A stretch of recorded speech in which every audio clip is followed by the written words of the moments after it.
निजामपूर जिल्हा धुळे येथे आज राजकीय वातावरणात उत्साहाचे आणि जल्लोषाचे चित्र पाहायला मिळाले। समाजवादी पक्षाचे प्रदेशाध्यक्ष तथा आमदार अबू आसिम आझमी यांचे निजामपूर परिसरात आगमन होताच कार्यकर्त्यांनी मोठ्या उत्साहात त्यांचे स्वागत केले। ढोल ताशांच्या गजरात घोषणाबाजी करत आणि फुलांच्या वर्षावात परिसर दुमदुमून गेला। आझमी यांच्या आगमनावेळी स्थानिक नागरिक आणि कार्यकर्त्यांची मोठी उपस्थिती पाहायला मिळाली। या प्रसंगी परिसरात राजकीय चर्चांना देखील उधाण आले।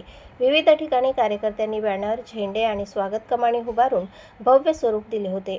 आमदार अबू आझमी यांनी यावेळी कार्यकर्त्यांशी संवाद साधत परिसरातील समस्या जाणून घेतल्या। शिक्षण, रोजगार, रस्ते, विकास आणि स्थानिक प्रश्नांवर त्यांनी भूमिका स्पष्ट केली।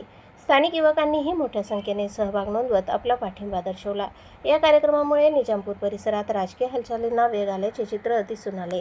कार्यकर्त्यांमध्ये प्रचंड उत्साह आणि आनंदाचे वातावरण निर्माण झाले होते। आझमी यांच्या उपस्थितीमुळे पक्ष संघटना अधिक बळकट होईल असा विश्वास कार्यकर्त्यांनी व्यक्त केला।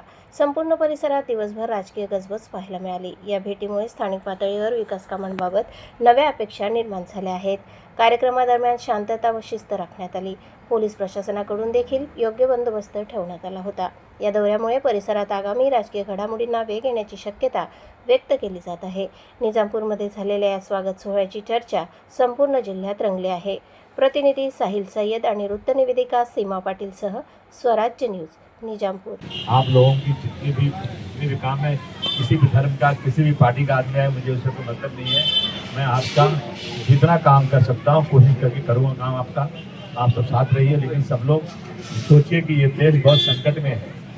इस देश की आज़ादी को सब ने मिलकर काम किया, लेकिन आज जो लोग सत्ता में बैठे हैं, जो अंग्रेज़ों के तलवे चाटते थे, जो इस देश की आज़ादी में अंग्रेज़ों के साथ थे, वो आज सत्ता में बैठे हुए हैं और आज इस देश में सिख, हिंदू और मुस्लिम करके इस देश को बर्बाद कर रहे हैं। आइए हम सब तय करें कि हिंदू हो या मुस्लिम हो, सिख हो या ईसाई हो, मंदिर में घंटी भी बजे, मस्जिद में अजान भी हो, और हम सब मिल करके इस देश के आखिरी आदमी के चेहरे पर कैसे मुस्कान आए, कैसे किसी को दो रोटी मिले, कैसे किसी को रोजगार मिले, इसके लिए समाजवादी पार्टी पूरी कोशिश करती है।